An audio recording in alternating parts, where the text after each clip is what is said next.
Natalie Quinn stood in the back row of the folding chairs, arms crossed. Her posture still military straight despite the civilian jacket that clung uncomfortably to her shoulders. It was Florida in June, a thick, sweltering heat that wrapped Around the guests like wet cotton. Sweat gathered at the base of her neck, but she didn't lift a hand to wipe it. Discipline had long ago been burned into her blood, and with it came the ability to disappear into the background, something she'd had to master for nearly 2 decades. The Navy SEAL graduation ceremony was halfway through its choreographed display of patriotism and pageantry. An officer barked names into a mic while families snapped photos and burst into applause. Flags snapped in the breeze, and trumpets blared from the Navy band stationed near the edge of the lawn. It was all so loud, so theatrical. Natalie stayed quiet. Her younger brother, Connor, stood among the graduating class in starched dress whites, perfectly still, jaw squared, eyes ahead. He looked like their father. That same hard line of the jaw. That same posture that demanded attention without ever needing to speak. Natalie had to admit he wore the uniform well. She felt a reluctant swell of pride. As they called his name, their mother shot to her feet with a burst of emotion that sent the tissue in her hand fluttering to the ground. Their father stood ramrod straight, his arms crossed behind his back in practiced form, a satisfied nod confirming his approval. Cameras clicked. Someone in the crowd cheered, "That's my boy." It might have been their cousin Patrick. Natalie didn't flinch. She clapped softly, her hands barely making a sound. Nobody noticed. She hadn't expected them to dot to them. She didn't belong here. She was the one who had washed out of the Naval Academy nearly 20 years ago. The one who'd failed where Connor had succeeded. The girl who couldn't make it in the military. A waste of potential, a disappointment, a dropout, and yet she outranked them all. Natalie was, in reality, a colonel in the United States Air Force, not just a colonel but a decorated officer. In Air Force Special Operations Command.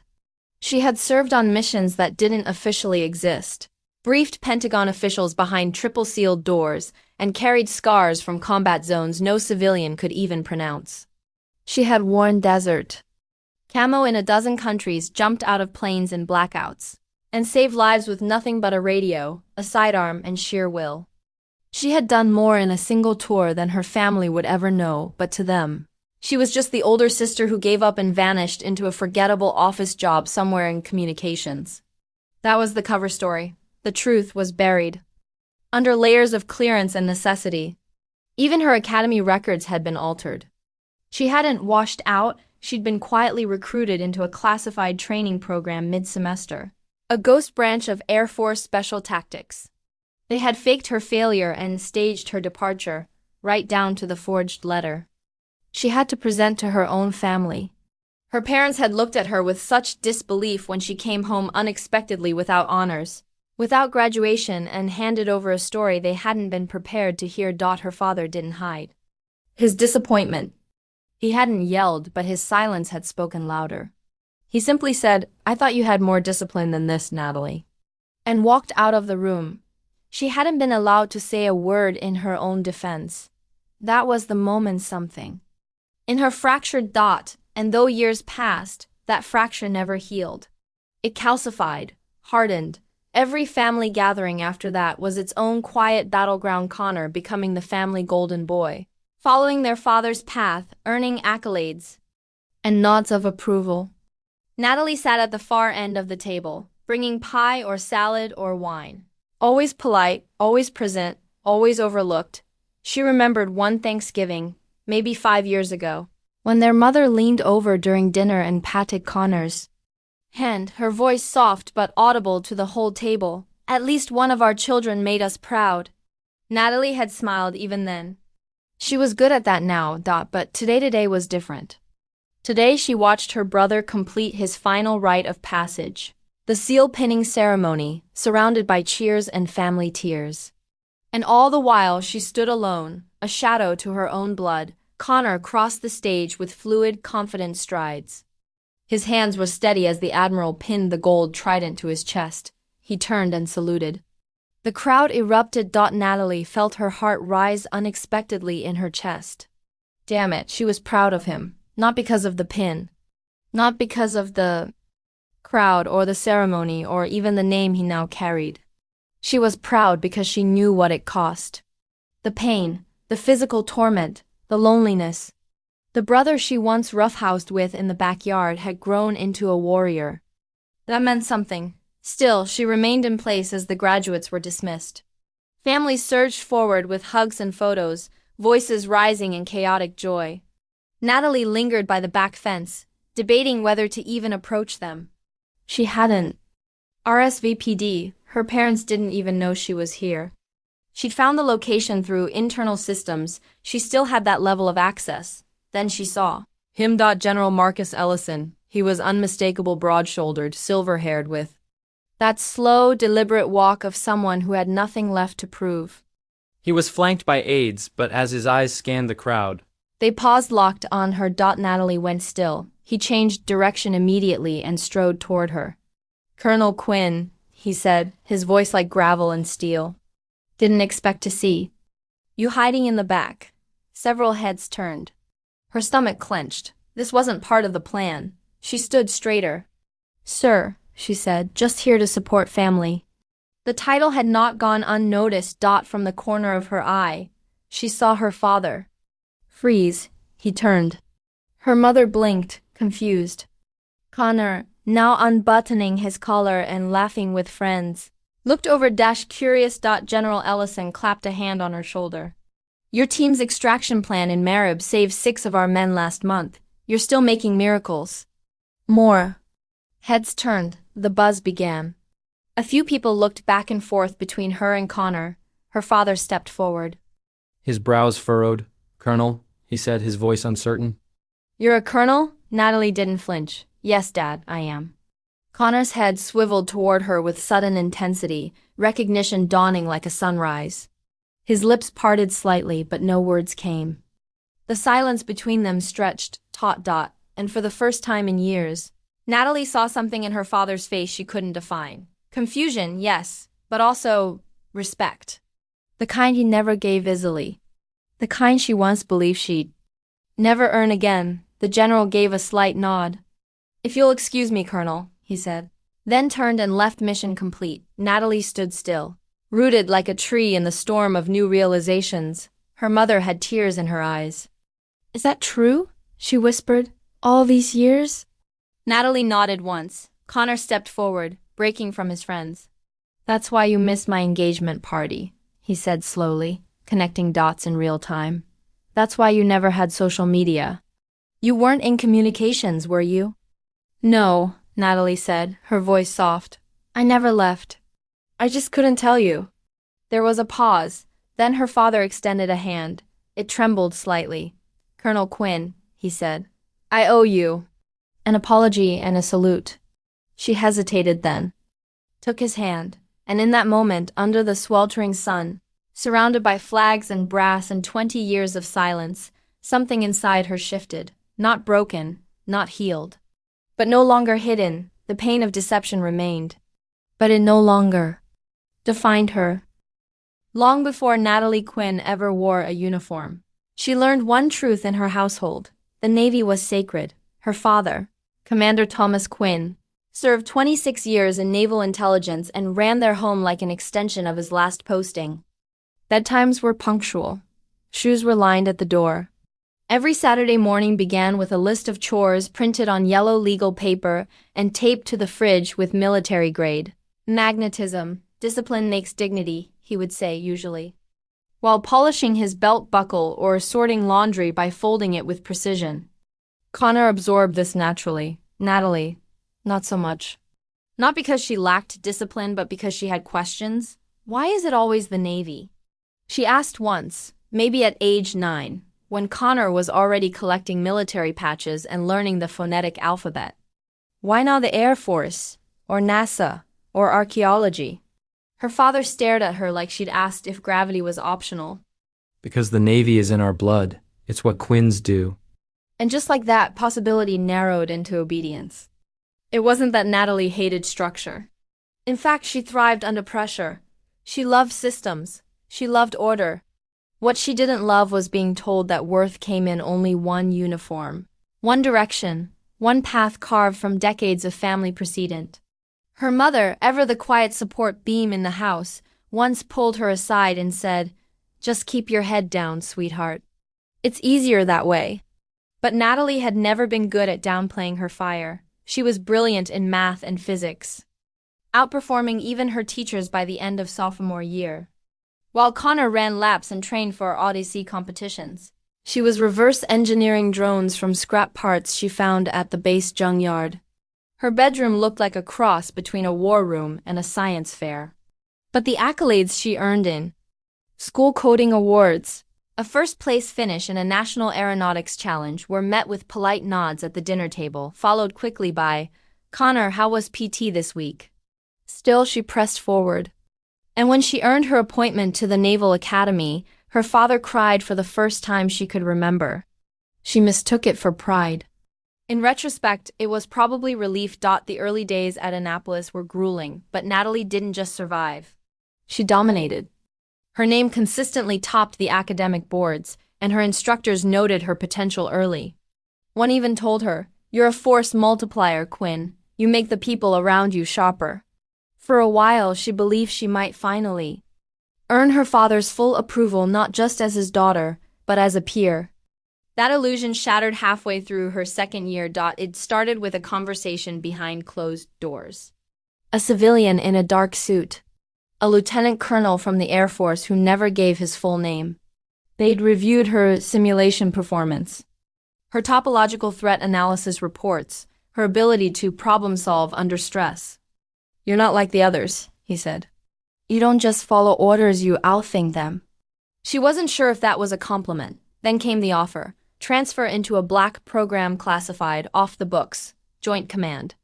Fast-tracked if she passed the psychological and physical evals. No official graduation, no ceremony, no medal. But she would make a difference, quietly, precisely. Her academy record would be marked as resigned due to hardship. No one would know. Not even her family. "You want me to fake failure," she said. "We want you to disappear," he replied. "But only for the world, not for the mission." Natalie sat with the offer for 3 days, walked the quad, spoke to no one. In her gut, she knew it was right. This was the kind of work she had craved, not parades and pins, but real decisions, real stakes. She wanted to serve where she could be most effective, not most visible, and so she signed. She never even got to say goodbye to her classmates. One morning she packed, and by that evening she was driven out the back gates of the academy in a car with no plates. A new life began before the old one ever had a proper ending. Her family received a letter 2 weeks later, standard format. "Natalie Quinn has voluntarily withdrawn." It included a brief summary and nothing more. When she came home for the holidays, the air was different. Her father looked at her like he was waiting for an apology. Her mother kept setting an extra plate at dinner and then removing it, as if trying to keep something balanced. Connor was unusually quiet. His presence, usually playful and teasing, became rigid, formal. And then one evening, while Natalie was setting the table, her father came in from the garage, grease still on his hands. He looked at her for a long moment, more tired than angry. "I thought you had more fight in you," he said. Natalie stood still, spoon in one hand, glass in the other. The words hurt more than she expected. Not because they were harsh, but because they were so far from the truth. "I did what I had to do," she replied softly. "I'm not angry, Nat," he said. "I'm just disappointed. You could have been something." And then he walked out, just like that. The door shut behind him like a closing vault. She didn't follow. After that, the silence between them became permanent. Family events were bearable only in short bursts. She sat through Connor's OCS stories, his promotion to lieutenant, the slideshow of him rappelling out of helicopters, all while sipping wine and nodding politely. Once, during a 4th of July barbecue, she mentioned she'd just returned from work in the Middle East. Her father snorted. "Marketing in Dubai? Sounds exotic." Everyone laughed. She didn't correct him, but the worst moment came at her cousin's wedding. She had just returned from northern Syria, 3 days, embedded with a forward team tracking a chemical weapons cell. She hadn't slept more than 6 hours in total. She was still carrying shrapnel under her skin. Her mother, dressed in navy satin, took her hand gently and said, "It's a shame you never finished at the academy. We just tell people you went into public service. At least Connor makes us proud." That night, Natalie drank 2 glasses of champagne and left without saying goodbye. She caught the red-eye to Ramstein Air Base and was back in uniform by morning. Years passed, promotions came, and with them, further isolation. Her world became airstrips and bunkers, clearances and briefings. She spent her 34th birthday in Djibouti under lock and key managing a multinational extraction. She spent her 38th coordinating a cyber defense drill that prevented an attack on a European consulate. Her father sent a birthday card that read, "Hope you're doing well out there, wherever you are." No signature. No return address. Still, she never resented her path. What she did mattered. She had saved lives, prevented wars, stood in boardrooms full of men who underestimated her and walked out with their respect. She kept going because someone had to. Because she could, but that didn't erase the ache of being unseen, misjudged, dismissed by the people, whose approval once meant everything. She'd been called a dropout, a failure, a paper pusher. And she couldn't defend herself, not without betraying her oath, but inside, where the medals sat in a locked cabinet, where the classified files never saw daylight, she knew. She knew what she had given, and what it had cost. The strange thing about living 2 lives is that you start to lose track of which one feels more real. Natalie Quinn often wondered if the woman she became in uniform was who she was meant to be, or simply who the world had forced her to become. The answer never arrived easily. In one life she was invisible. In the other she was a ghost. Her family knew her as a dropout turned civilian, an analyst for a vaguely described government agency. Her father once assumed it was some kind of public affairs job and she never corrected him. Why bother? Explaining her work would have taken longer than the briefing time before a drone strike. So she let them believe what they needed to, even when it stung. Even when it burned, but while the Quinns gathered for holidays and took posed photos in matching sweaters, Natalie was often thousands of miles away in deserts, jungles, or steel bunkers, a headset tight over her ears, her voice steady as she coordinated operations that would never make the news. There were no headlines. For her victories, no public medals. No stories passed down with pride. Still, she remembered the names, the faces, the ones she saved, the ones she couldn't. Her first mission in Syria still clung to her like dust in the folds of a uniform. It was 3 weeks before Christmas. Her team had intel on a rogue militant cell operating out of an abandoned radio tower near Aleppo. They were holding 2 American aid workers and a British engineer. Intel had labeled it low-risk short extraction, minimal resistance, but nothing in the field was ever that simple. Natalie was stationed at a mobile ops tent 6 kilometers south of the target site. She oversaw real-time surveillance, drone flight patterns, and aerial backup. Her job was to make calls no one else could see, coming, adjust the mission midstream, anticipate threats before boots hit the floor. That night, the wind was cruel, slicing through layers of Kevlar and canvas. The screen in front of her glowed in hues of blue and white, heat signatures blinking like starlight. "Delta 2, you're 3 minutes out," she said calmly into her headset, tracking the extraction team's heat map on her HUD. Infrared shows 2 guards on the northeast side routine patrol. "Not alert. You've got a window." "Copy," came the response, breathless and taut. Then the feed blinked, a distortion in the signal. Natalie's eyes narrowed. "Tango, say again." "I lost visual on quadrant 6. The drone camera wobbled, refocused, and then motion, not 2, but 7 heat signatures. They'd MISCOUNTED. It wasn't a holding cell, it was an ambush site. "Abort," she said sharply, already rerouting the drone's secondary path. "They're waiting for you. Fall back." Engage only if fired upon. Gunfire cracked in her ear a half-second later. Screams followed. Natalie barked new coordinates, redirected a circling chopper with surgical precision, and called in reinforcements from a nearby Turkish post. She spoke like a machine, precise, cold, effective. There was no room for fear. 20-8 minutes later, her team returned battered, bloodied, but alive. The hostages were safe. One team member had taken a round through the shoulder. Another had collapsed from dehydration. But they walked. That was the miracle. The next day, she filed the mission under partial success. The world never knew. Her family never knew. They were too busy emailing holiday recipes and arguing over whether to fry or roast the turkey. That year. Natalie washed the blood off her hands in silence. These missions became her rhythm. Her heartbeat. Between deployments, she worked out of Langley and then Eglin, briefed Joint Special Operations Command, developed intel patterns from intercepted chatter, and collaborated with foreign defense agencies under layers of diplomatic fog. She made her name in rooms where no names were spoken aloud. Colonel Anders from the Marines once told her, "You're what people think war heroes look like in movies, but you'll never be in one." It was the closest thing to a compliment she ever got from him. One year, she sat in a conference room at Ramstein with 3 Joint Chiefs, laying out a coordinated plan to intercept cyberattacks on a NATO supply chain. The next week, her cousin, Jenna, texted to ask if she'd had any luck getting a job at Google. "Since you do computer stuff, right?" She didn't even answer. Sometimes the irony was almost funny. When she made major, she celebrated alone in a dark bar in D.C. Her promotion classified and unpublicized. She drank 1 glass of bourbon, no ice, and sat under a muted TV playing a segment about a celebrity's wedding.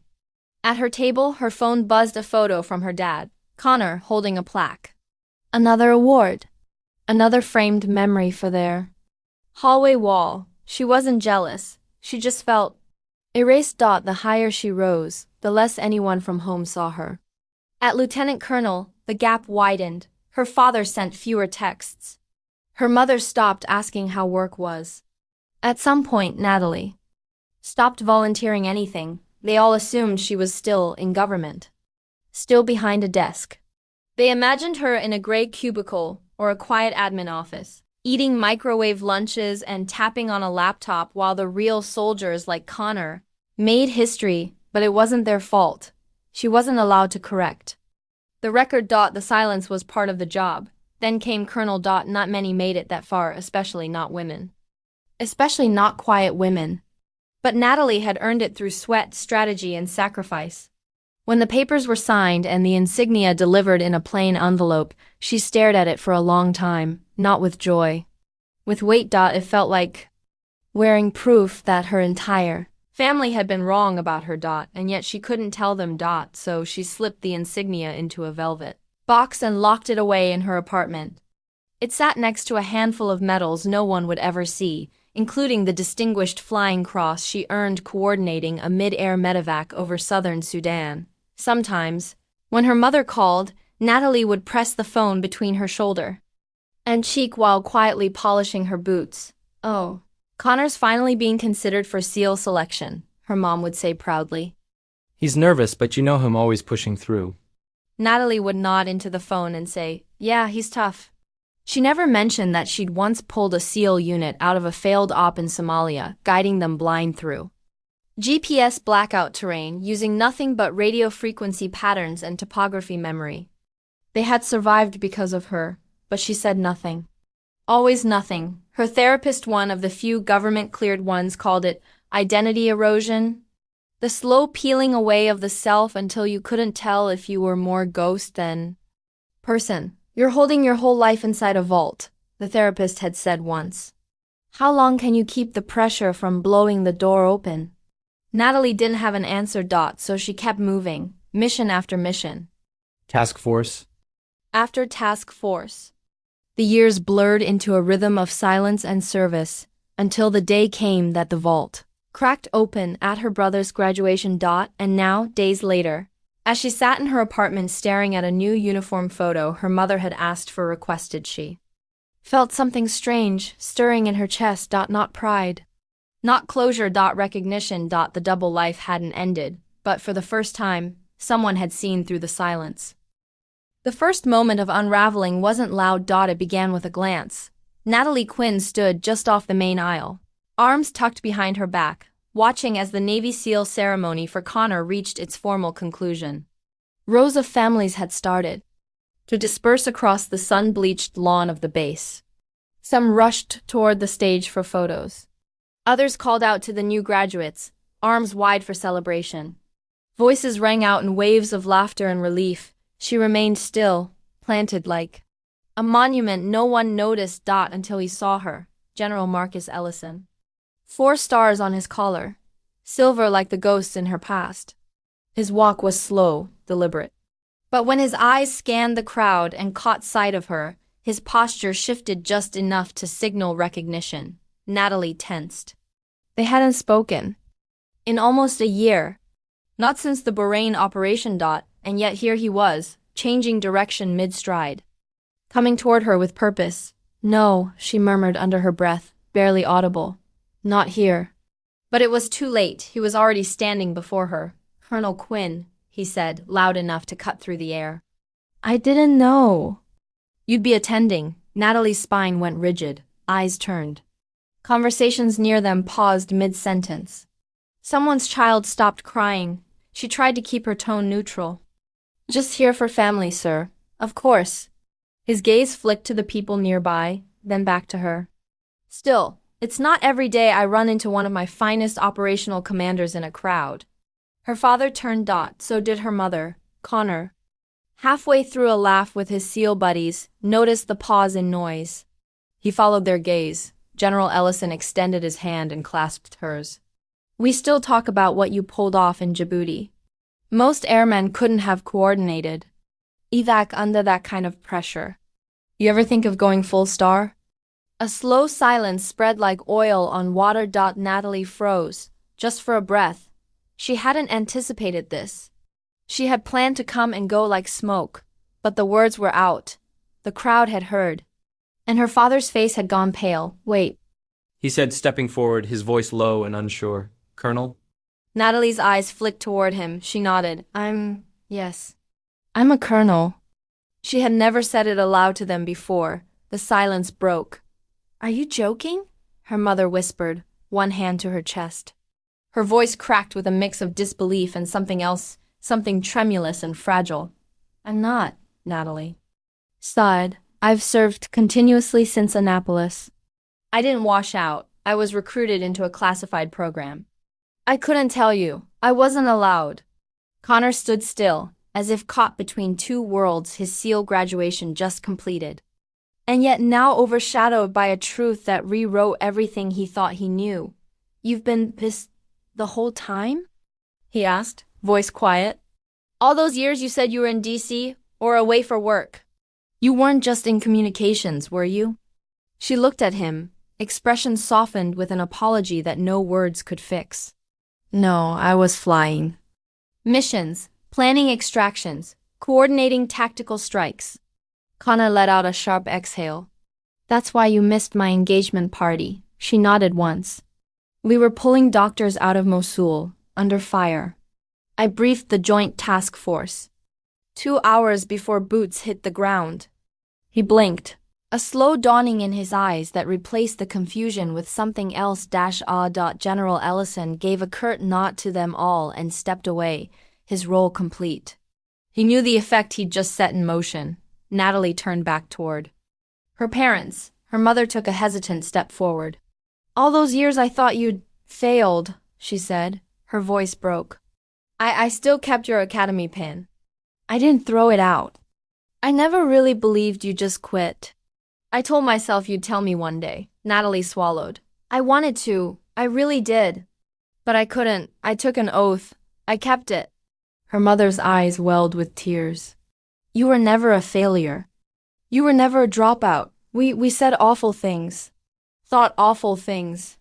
Her voice trailed off. Natalie looked at her father. He stood still, arms crossed, not defiant now, but undone. The kind of stillness that happens when a man realizes he's misjudged the very foundation of someone he loves. You're a full bird, Colonel? He asked. Yes, sir. A long pause. His hands fell to his sides. I've given my life to this country, he said finally. But I didn't give enough trust to my own daughter. She said nothing. He nodded slowly. Colonel Quinn. he said, voice steadying. You have my respect. You always should have. And then he did something she never expected. He saluted. Not a half-hearted nod. A crisp, formal salute. Right hand raised, palm flat. Elbow locked. She didn't cry. But something inside her cracked open. She returned the salute without hesitation, her fingers sharp against her temple, holding it just long enough to say everything that words couldn't. Connor stood off to the side, watching them. Then he laughed soft and stunned and shook. His head, all this time, he murmured. You were the damn war hero, and we never knew, Natalie smirked. Not really a hero. Just someone who got good at surviving. He stepped forward and pulled her into a tight hug. You're my big sister. Always have been, but this is next level. When they separated, their mother joined them, arms wrapping around them both like a shield made of years of missed moments. Let's go home, she whispered. We have so much to talk about. Natalie nodded. For the first time in decades. The word home didn't feel foreign. That evening they gathered on the porch of the family home, under a sky washed clean. With stars. Photos of Connor's ceremony were displayed on the table. But beside them, framed at last, was a picture of Natalie in uniform. Not the one she'd taken for work, but the new one her mother insisted on printing that very night. Side by side, a seal and a colonel. 2 children, 2 paths. Equal at last. Some stories don't end with explosions. They end with silence, and then something warmer. For Natalie Quinn. The days following her brother's seal graduation felt like stepping into a life she'd only imagined from a distance. It wasn't loud. There was no parade, no dramatic speech. Just small, quiet shifts that signaled the difference between being tolerated and being seen. She'd grown used to solitude. To coming home to an apartment where medals lived in a drawer and uniforms stayed folded in darkness. But now for the first time someone asked to see them. Not out of suspicion or pity but pride. Her mother called first.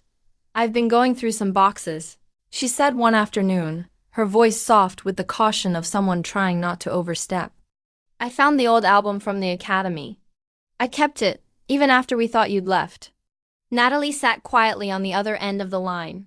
Your father didn't know, her mother continued. I couldn't explain why I didn't throw it away. But I just didn't believe it, not deep down.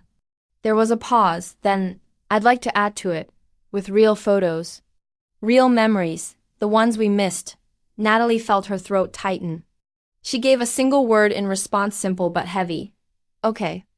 2 weeks later, she visited home again. It wasn't for a holiday or emergency, it was just time. The family dynamic had changed.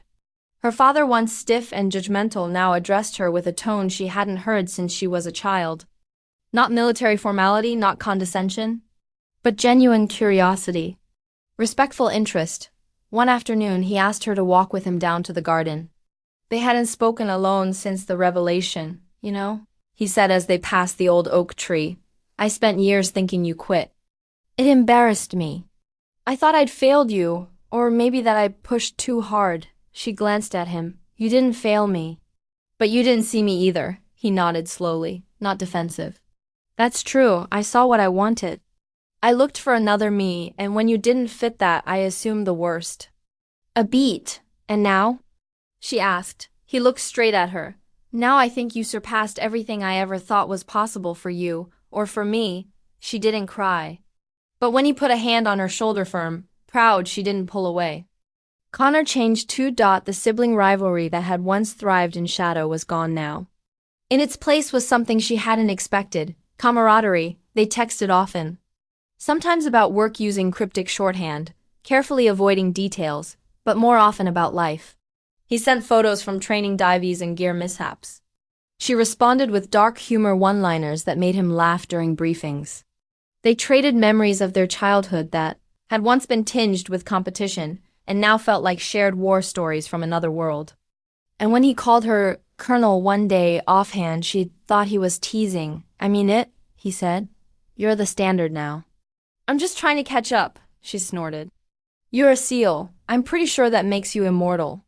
He grinned, not in the eyes of my big sister. Their bond had been reforged, not just through shared blood, but shared sacrifice. The biggest shift came quietly. On a Sunday afternoon in the living room, Natalie was flipping through one of her mother's new photo albums, this one meticulously curated to include her at last. A crisp black and white portrait of her in uniform. An article about an uncredited mission. Even a scanned certificate from a promotion ceremony conducted behind closed doors. And beside those pages, Connor's graduation photo. Two heroes on adjacent pages. You sure you want them side by side? She asked her mom. Her mother didn't hesitate. I should have done this years ago. Now I'm going to get it right. Then she added, almost in a whisper, you were always fighting for us. And we didn't even know it. Natalie closed the album gently. Thank you, she said. Her mother didn't answer. She simply reached out, squeezed her hand, and held on. Months passed. The days folded into each other as life steadied. And then, without fanfare, it came. Her name, forwarded in an encrypted message from command. A list of new appointments. A singular line at the bottom, Brigadier General N. Quinn. Confirmed. She stared at the screen for a long time. The promotion had been anticipated, whispered about, dangled by superiors like a distant light at the end of a dark hallway. And now it was real. 1 star. A lifetime to earn. No press release. No grand article, just the knowledge that she had crossed into territory very few ever reached, especially women. Especially quiet women. Especially invisible ones, she called her mother. I'm being promoted, she said, the words thick in her throat. Brigadier General. There was a beat of stunned silence. Oh, Natalie, her mother whispered. Can we come? Natalie blinked. You want to attend? We have to, her mother replied. We missed every other ceremony, not this one. The ceremony took place at the Pentagon, restricted, secure, but with permission granted for a few hand-picked guests. Her name was read aloud by a senior officer. The star was pinned with solemn precision. The room applauded. Quiet, dignified, respectful. But Natalie didn't look at the brass or the colleagues. She looked toward the second row, where her family sat. Her father wore his old uniform jacket. Her mother held a small bouquet of lilac. Connor, now freshly promoted to lieutenant commander, stood tall with his hands behind his back. When her name was called, they rose. And when she stepped forward, they clapped, not out of obligation, but from something that had finally bloomed, pride. That evening, back home, her mother hung the star photo in the hallway. It was placed directly between two others. Her father's Navy retirement photo, and Connor's SEAL graduation, 3 uniforms, 3 generations, 1 wall of warriors finally complete.